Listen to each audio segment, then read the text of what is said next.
Would you like to play some chess? Welcome, my chess aficionados, to another episode of Jaina Solo Says. Now this episode, as you can see, I look a little different. Why? Because I'm doing a bit of a time warp. I'm talking today about Netflix's new TV series called The Queen's Gambit, which is amazing and very cool and makes everyone kind of want to learn how to play chess, even those who probably don't like chess. So you're probably thinking, Emily, can you tell us a bit about what is The Queen's Gambit all about? I'd be happy to. The story follows the tale of a young girl named Beth Harmon, who basically grows up in an orphanage after her mother has killed herself getting into a car accident on purpose with her in the car. She survives and is sent to an orphanage where she grows up, and at this time the government has given orphanages mood tranquilizers for the kids to kind of keep them level, and she kind of gets hooked on them, and it's a kind of a dependency thing throughout the story.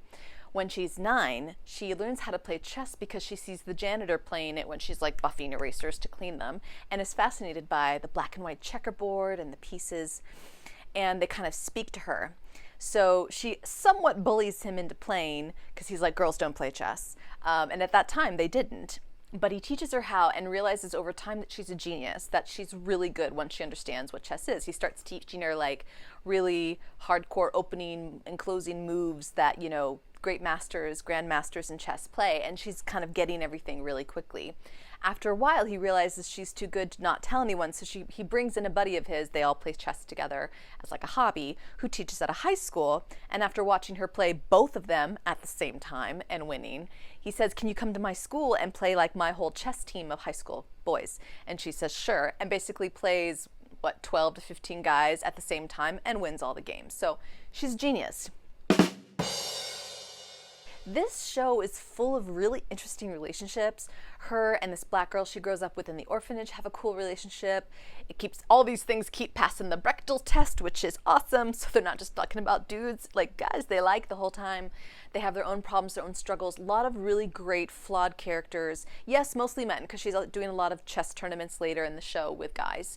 But it's just fascinating, and how she's this girl in this world where only men play chess, and she comes to like her first competition as a teenager, and they're like, what's your rating? And she doesn't have one because she's never played in a tournament, but she like wows everyone and basically wins against every guy there. She's like finding out that there's these grandmasters, which are like the best players of chess, and she wants to beat them all. She wants to be the best, which is very, you know, ambitious for a girl, especially during these times. Like, she doesn't want to be Susie Homemaker. She wants to be the best chess player in the world.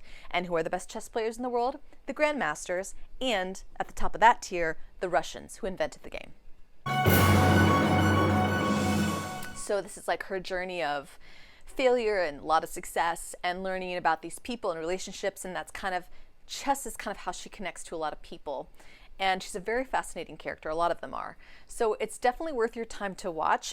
Even if you don't like chess, you will like chess after this. You'll be like, I need to learn how to play chess. I, who do know how to play chess, was like, I know nothing about chess.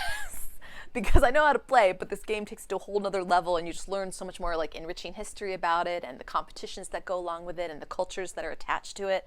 And it's really fascinating. So I definitely like this show a lot. I think the only thing that I didn't like, and this is just a personal thing, is the very opening of the show is her about 2/3 through her journey in a scene, and you don't know who she is or what's happening, and then it flashes back to her childhood. I kind of wish they just started at her childhood.